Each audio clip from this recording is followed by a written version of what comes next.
Hi, this is Snoop Dogg, and you're about to see the best sports and entertainment talk show on the internet with your host, Troy Geary.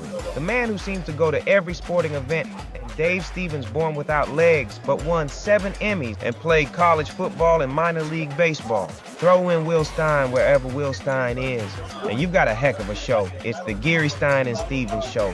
Faux shizzle.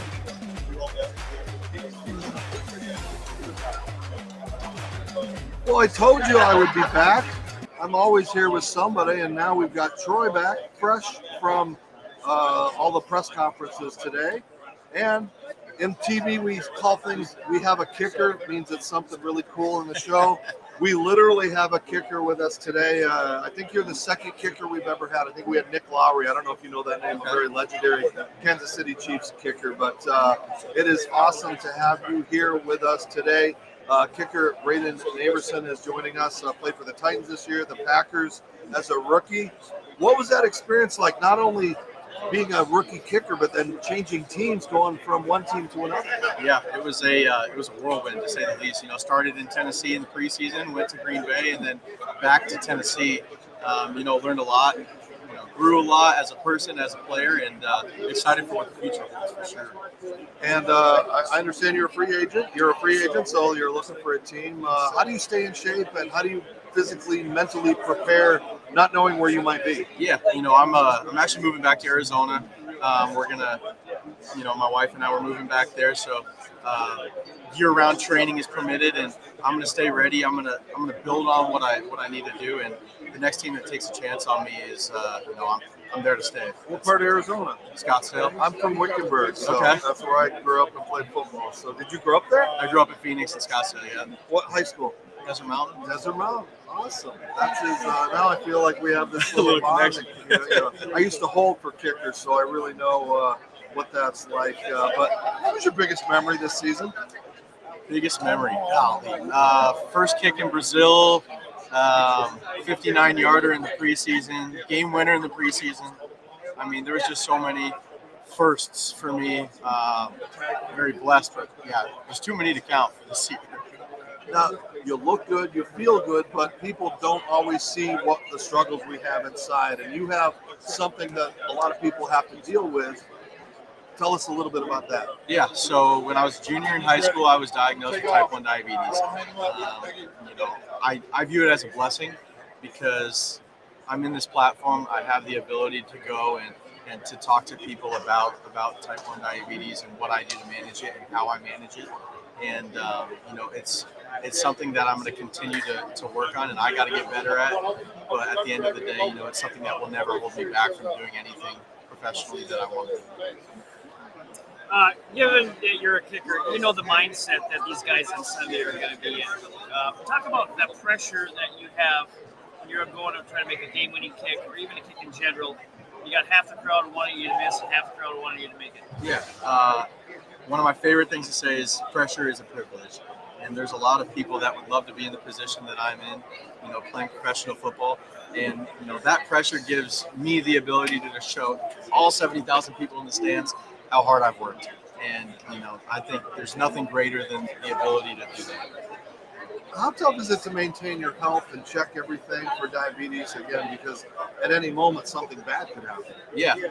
Throughout, when I first got diagnosed, I was, had to do insulin shots. And that was tough.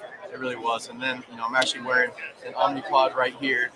This is the insulin pump that I currently use now. It's tubeless. I can wear it in the game. It's waterproof. There's just so many benefits to it. I don't have to take it off. I don't even have to think while I play about it. And it's made the world of a difference for me. And Troy, I know Troy watches a lot more football than I do. So he loves kickers because the game is on the line, win or loss. Troy, what's your favorite kicking moment of all time, do you think? Wow, that's a tough question, but I would say Adam Vinatieri. Patriots. I knew you were going to say it. I was going to say it against before the you did. Rams. I mean, everybody was, and that game was here, by the way. So that's kind of a cool thing. But one more follow-up. We talked a little bit before you came here. What do you think of this experience? I think it's great. I mean, there's so many people here, and I did not expect it to be this big. And it's obviously a blessing to be here. I've gotten to see Josh Jacobs. I got to see former teammates and stuff that it was really good to catch up with. And yeah, this unlike any experience that I've ever been a part of. Well, did you play both positions or different positions in high school, or were you always a kicker? I was kicker and punter in high school. I wanted to take on another position, and then my high school head coach, shout out Coach Sedmack, realized that I was a little bit too talented at kicking to get hurt playing safety or linebacker, and probably was a good decision on his part. So, Do you like getting on those tackles though? oh, I do. I love it. I actually got in trouble a couple times this year for trying to run down too fast to make a tackle. So, yeah. And I got to follow up on that. What are your thoughts on this new rule on the kickoff? Do you like it? Do you like the old way? I'm a little indifferent about it. I think it adds a cool element to the game. I think there's some changes that are probably going to be made if I were to guess. But at the end of the day, it's creating more kick returns, and it's creating more ways to kick the ball, and it's kind of turning into like a golf shot. I'm a big golfer, and so you got to hit punch shots, you got to hit coffin corner, pin them in the corner, or just whack it out the back of the end zone. Squib kicks, stuff of that nature. So I think it's adding a unique element, but I think they're still going to probably work on some of that. Did you have a kicking idol growing up, or was it a quarterback, or what? Who did you want to emulate? Oh, man. So when I first started kicking, I actually worked with Mike Vanderjack. Super random. I was kicking at a high school field, and he happened to be on the high school field and asked my parents if he could coach me. And super thankful for that. Obviously, one of the best to ever do it. And, he gave me a lot of insights on the NFL, a lot of insights on what to do, what not to do. And it was really a blessing getting to work with him. Well, I know you got to go in a couple of minutes, but what would you tell those youths that are out there that might have diabetes or worried about playing sports or living a normal life? I mean, what did you do to overcome that, and what's your advice to them? Yeah, growing up, I didn't necessarily have somebody to tell me you can do it. I didn't have somebody to look up to. I want to be that person for people, and just let all the youngsters out there know, you can do whatever you set your mind to. Diabetes is not going to stop you. And, if you're interested in the Omnipod, I think it's truly a great thing for me, and it really helped save me. Omnipod.com has all the safety information that you need to figure out if it's right for you or not. But at the end of the day, don't let anything stop you. Never give up, and always keep going. So.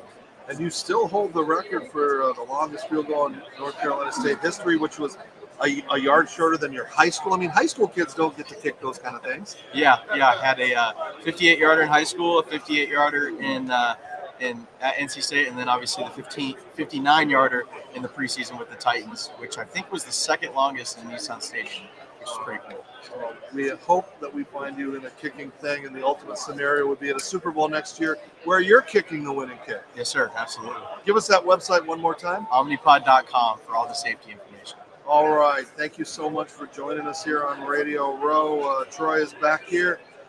We are going to take a break. When we come back, we'll have another guest. We also have the morning session all put together. The Chiefs, our guys are out there getting sound. So you're watching Geary, Stein, and Stevens live on Radio Row. Brayden, thank you for joining us. Thank you, guys. Appreciate and it. best of luck in the future. Continue to follow us on all social media platforms, and you might as well keep your laptop or your TV or wherever you're watching us, because we have so much more ahead. So don't go away. It's the Geary, Stein, and Stevens.